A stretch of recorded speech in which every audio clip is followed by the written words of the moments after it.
د مور پلار یوه نازولې لور وم، د ورونو یوه خوږه خور وم. ماته مې خپل مور پلار ډېره مینه راکوله، ځکه چې له مانه پرته یې بله لور نه درلوده. د 11 ورونو یوازینۍ خور وم. زما هره خبره به یې منله، زما هر خواهش یې پوره کولو. یوه ورځ مې پلار ته وویلې: پلاره، زما ټولې همصنفیانې او ملګري موبایلونه لري، خو زه یې نه لرم. زه هم موبایل غواړم. پلار مې سمدلاسه زما غوښتنه په ځای کړه او یو ښکلی موبایل یې راته واخیستو. زه هم ډېره خوشحاله شوم. ټول وخت به مې موبایل کې مصروفه وم. مجازي نړۍ ته هم دننه شوم.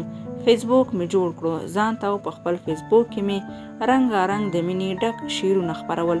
یوه ورځ راته یو هلک ریکویسټ وکړ، ما هم قبول کړ. زما د شعرونو ستاینه به یې کوله، تل به یې راته مسج کولو.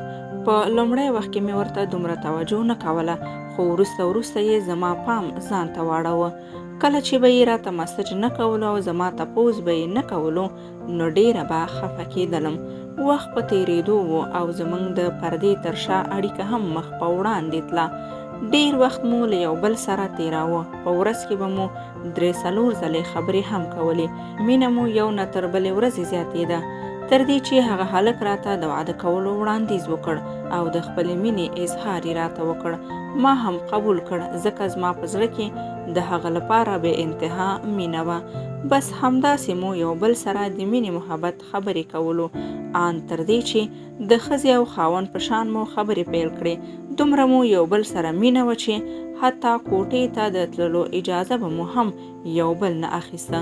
زما په زړه کې یوه ویره وه، یو څه مې داسې په زړه کې و چې ماته یې دا احساس راکاوه چې زه غلط کار کوم. نو هماغه و چې دې هلک ته مې هم وویل: دومره چې را سره مینه لرې او دومره درته ګرانه یم، نو ولې په مرکه نه راځې او ما نه غواړې؟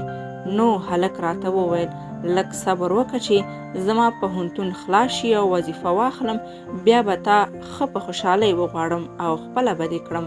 ما هم وویل: سمه ده. وخت همداسې تېرېده. یوه ورځ یې راته وویل: زه مې په درسونو کې ډېر مصروف یم، نو ځکه نشم کولی در سره ډېر وخت خبرې او یا مسج وکړم. ما هم په خفګان کې وویل: سمه ده. 10 ورځې 20 ورځې به یې راته نه زنګ وهلو او نه هم مسج کولو. زما د مسج جواب به یې هم نه راکوو. په دې کې 2 میاشتې تېرې شوې. زه ډېره په تشویش وم. آخر په یوه طریقه مې ورسره اړیکه ټینګه کړه او ورته مې وویل: ولې را سره خبرې نه کوي؟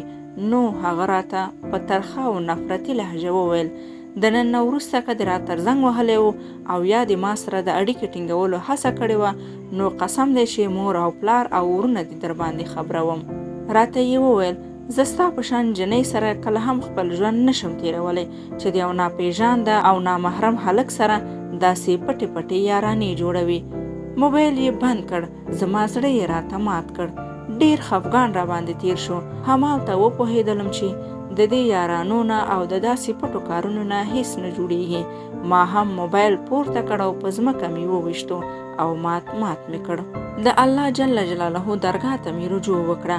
د الله جل جلاله نامه مې د خپلو داسې بېهوده او د ګناه نه ډک کارونو مغفرت وغوښتو.